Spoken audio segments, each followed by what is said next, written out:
Are Liverpool beginning to stutter this season? Hey guys, welcome back to the channel. Welcome to another video. Yes, today's video centres around Liverpool Football Club, my team. And we're going to be talking about the past couple of performances and results that have come around for the Reds, in which, of course, they've seemingly began to stutter somewhat with a defeat last night to French side Toulouse in the Europa League and a draw to Luton Town on Sunday.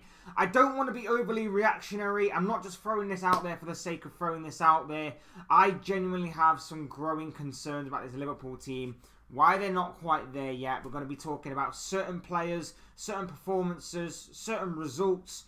Why last season and this season are slightly beginning to mirror each other. And of course, any sort of talk of potential title/trophy challenges. We're going to get into all of that, but before we do, I would like to remind you to please like the video and also subscribe if you're new. Both things always and very greatly appreciated. Of course, get involved in the comment section. Would love to hear your thoughts, your comments, opinions, predictions, feelings, whatever you want to call it, your opinions on Liverpool Football Club down below in the comment section. Would love to hear from you all. Sure, that'll make for great and interesting reading. But otherwise, let's get into the video. Let's talk Liverpool Football Club. Now, first and foremost, let me just say that this has been a brilliant start to the season by Liverpool. Much better than I was anticipating.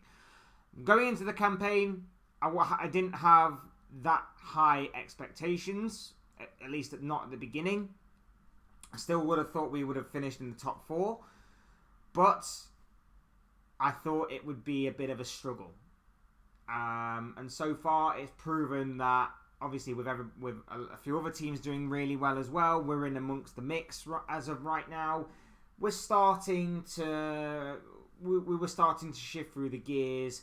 And I thought that Liverpool's start to the season was brilliant. I thought the way that Liverpool went about their transfer business, apart from obviously the embarrassing Lavia and Caicedo stuff, was proving to be the right call in the end.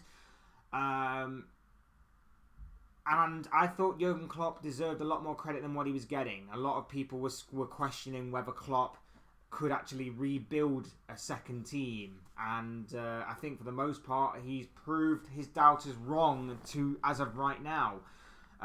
This team is still a little rough around the edges, of course. It's the reasoning why I'm not convinced that Liverpool are title challengers this season, but at the same time, it's still looking like a very good side to build upon. Still looking like a very good side to look at. And it's still looking like a side that, with the right pieces in the right places coming in, the right kind of signings in key areas, could go on and become title challengers. Even this season, if it gets to January and they manage to get the right players in January. But in a year or two, definitely. However, the past couple of games have seen similar things from last season raise their ugly heads. It has seen growing concerns, in my opinion. I don't want to be overly reactionary. I don't want to just throw this out for the sake of throwing this out there, but I am a little bit concerned, especially as we enter a busy period of the season where games are going to be coming thick and fast. Big games at that. The pressure increases and turns up a few notches with each passing game, and especially as we enter the busy Christmas and New Year period as well. That is where the season begins to really take shape. And so I just wanted to kind of throw this video out there and really kind of gauge the opinion of you guys as much as give my own opinion on where you think this Liverpool side lies. Because there's absolutely no way we should be losing to Toulouse. Regardless of the rotated side, there's no way we should be losing to Toulouse, in the same way that we should definitely not be drawing to Luton and relying on a very late Luis Diaz equaliser to rescue us from extreme embarrassment. Yes, it is extremely embarrassing to drop points to Luton as a team that is meant to be challenging for all of these trophies and titles, but it's still embarrassing nonetheless. The performance on Sunday and yesterday were poor, extremely poor. And there were concerns because there didn't seem to be much improvement. And there were seemingly issues. And it's concerning because obviously it was a rotated side. it was a side yesterday that should be looking at taking their opportunities, because it was a side that is looking that for the most part is looking to break in, on the verge of breaking into that starting 11. They didn't take their opportunities last night. Kelleher, not great. Gomez, difficult. Matip, poor. There was just no defending yesterday at all whatsoever from Liverpool, apparently. Kwanzaa had a difficult game. I think that was like his first difficult game that I see. But again, him and Bendo especially, they get a pass because of obviously how young they are and experienced, and obviously they're not first team. They're not in the first team yet. Tsimikas, poor. Like I liked Tsimikas a few years ago. A few years ago, I liked Tsimikas, but I don't know what. Like this past couple of years, he's dropped off massively, and I think that maybe it's because when you have someone that's in reserve for so long, I imagine it's just a fact that maybe they have a bit of a use-by date in their reserve.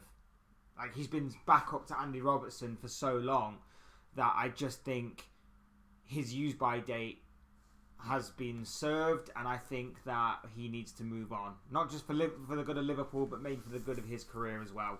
He needs to move on. Like, he's got a great left foot, but his defending's poor. And coming from a Liverpool side, we know what it's like to have fullbacks, left backs that are good going forward, but poor defensively. We've had a fair few down the years. So, yeah, for him, I feel like it's time for him to move on. But we've got to put up with him now until Robertson gets back in the new year. So, great. We're going to have to put up with more of that. Or at least Joe Gomez, a makeshift left-back, being forced to play in a slightly unnatural position. Harvey Elliott didn't really take his chance yesterday. He's made a few good cameo appearances in recent games, has Elliott. But yesterday, for whatever reason, just didn't quite get to grips with the game in that midfield. McAllister, obviously, he's got to be suspended for the game against Brentford, so it was natural that he played. Endo was poor. He should have been sent off. Like, we can talk about Liverpool losing in somewhat controversial circumstances due to the handball goal that was ruled out. That, in my opinion, was extremely harsh, and I'm not exactly sure why it was chalked off. But at the same time, Liverpool can say that they were extremely lucky to still have 11 men on the pitch. Endo should have been sent off, especially in the week in which Marcus Rashford was obviously sent off for something somewhat similar, but also somewhat just more clumsy than slightly reckless. Yeah, we got extremely lucky in that regard. So yeah, he was poor yesterday. He's meant to be the DM that we brought in to kind of plug that DM gap, but he seemingly is not up to task. Bendo showed a few good signs, but obviously was subbed off at half time. And then you've got the likes of Luis Diaz, who, like I say, he's been through a lot, so I won't criticise him too much. Like, he's always going to be a live wire. He's always going to try something out of nothing. So, you know, it is what it is, essentially. It was just poor yesterday. It was just poor. There was no midfield creativity. There was no one wanting to defend, apparently. It was a shambles. And even the substitutions that came on didn't exactly work out to the best of their ability. Núñez caused himself a nuisance. Jota obviously got his goal. It was just a shambles yesterday. It was just an absolute shambles yesterday, in a very big opportunity for Liverpool to further strengthen their position in the group and pretty much wrap it up before match day 5 of that group stage campaign. So, cause for concern there. You add that on top of the Luton performance, in which again there was no midfield creativity. There was no creativity of any kind, especially in that second half. They were suspect on the break, on the counter attack. They look fragile on that counter attack. The attack wasn't clicking. The attack didn't work at all. You've got Salah ghosting for the majority of the game. You've got Darwin Núñez missing chances from 4 yards out. I love Darwin Núñez to pieces. I really do. But the annoying thing about him is that when he has chances that you don't really expect him to do well on, he ends up forcing the goalkeeper into a good save, or he scores an absolute banger of a goal. And then on the chances that he should really be burying from a few yards out, he misses. It's so frustrating I love watching him, but he's so frustrating to watch at the same time. And it obviously is a composure or mentality issue that he's got right now a little bit. I pray and I hope that he manages to resolve that and he manages to come good in the end. Because everything else has been a very big improvement for Núñez this season. His overall play, obviously, his build-up play, his passing and everything else has been very much improved this season. But he just does have a tendency to put in these kinds of games. And it's not great. It's really not great it really doesn't make for great viewing. It was just shocking. It was just shocking all round. And like I said, I think the two performances were very similar to each other in terms of that. So yeah, it wasn't great viewing in terms of the Luton game or the Toulouse game. And that's where my concerns are really drawn in, because we saw last year, our away form last year was poor.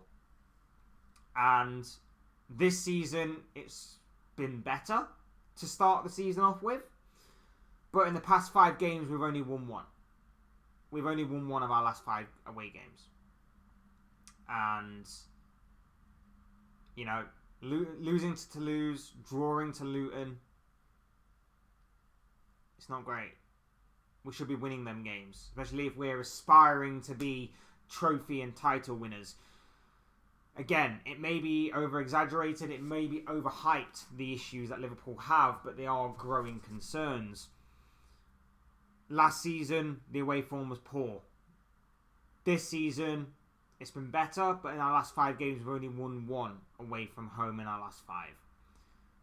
The midfield, as good as it has been to see the slight resurrection of it, and of course we're still missing one very key part of it, that we're using Alexis McAllister to make us a makeshift DM. Past couple of games just hasn't been there. Szoboszlai, creativity wise, just not been on it. McAllister, hard working, but nothing else really there. Gravenberch has really settled down well, and I'm loving seeing Gravenberch. So they're all still relatively new, and they're all still relatively bedding in. But of course, that DM role is really key, in my opinion, to really further unlocking these players. Defensively, still suspect to the counter-attack.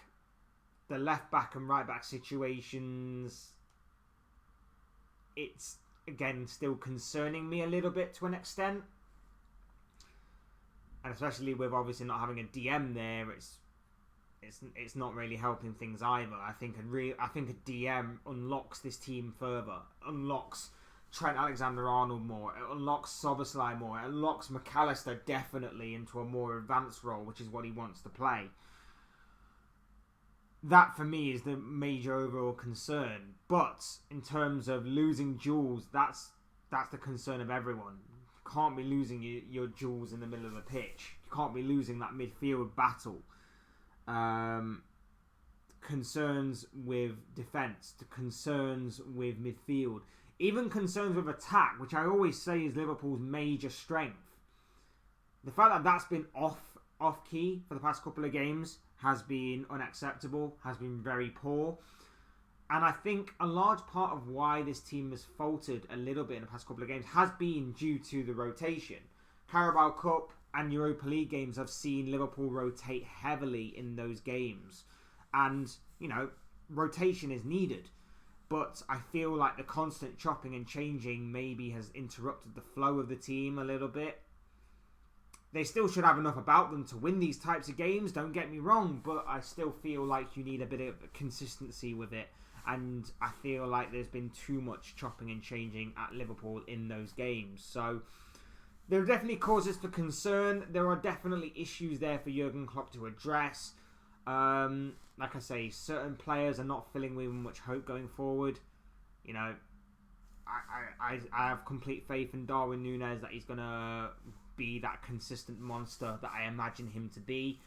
Salah's been Salah this season. He's been phenomenal. So one or two games here and there, ghosting is only natural. It's only naturally to happen.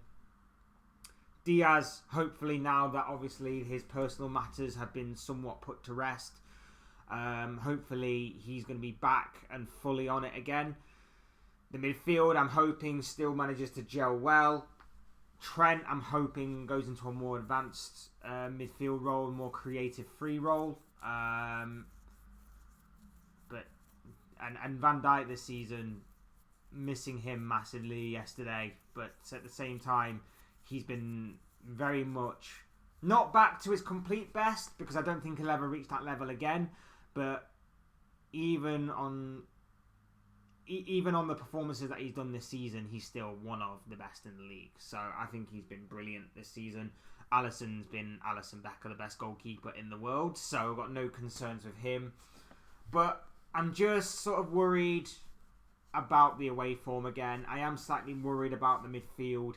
But the overall arching picture is that the bigger picture here is that a Europa League certainly should be on the cards this season. A Carabao Cup we should definitely take seriously now that Manchester City are out, and of course United are out and Arsenal are out, so we should definitely take that seriously this season. An FA Cup could be a good run to have, and a Premier League title challenge. You know, I've always said it isn't out of the realms of possibility, but I just don't think we have the squad to do it. I don't think we have the right squad to do it. And especially our mentality needs to change as well, because I feel like the past couple of games we went into those games thinking the game was already won before it was even played, and that's not how you should go into a football game, is it? That's not how you should go into a football game. So those are my concerns, but if we can get to January and we can then go ahead in that January transfer window, smash out some business very quickly and very early on. We bring in a DM, a proper DM. We bring in a centre-back. We maybe bring in a full-back as well. Right or left, take your pick. I feel like we could be reinforced for the end of the season. And then, who knows? If we're in a good position in the league by that point, a title challenge could very well be on. And further ensuring that we at least end the season with a trophy of some kind, I think will certainly be reinforced with those kinds of signings. So fingers crossed we can get there. Like I say, I just wanted to address some concerns that I have that are slightly growing on me a little bit. But those are just the thoughts, comments, opinions, predictions, feelings, whatever you want to call it. This guy, I want to know what you guys think. I know the lighting is not great. I didn't realise how dark it actually got. Yeah, so I do apologise for that. But you know, seeing me in the dark anyway is probably best for you guys. Anyway, as I was saying, those are just the thoughts, comments, opinions, predictions, feelings of this guy. I want to know what you guys think. What do you make of this whole Liverpool situation? What do you make of Liverpool as a whole this season, going forward? Anything along those lines, I'm sure will make for interesting and great reading, I'm sure, down below in the comment section. So do get involved down there. Otherwise, hit the like button on the way up if you enjoy the video. Subscribe if you're new and want to see more content like this. Both things always and very greatly appreciated. And of course, thank you all so much for watching and listening. I've been Fletch. This has been another Fletch Talks video, and I'll see you all again soon in another video or live stream or whatever it may be. Cheers, guys. Thanks very much for watching. I'll see you and talk to you again very, very soon. Take care.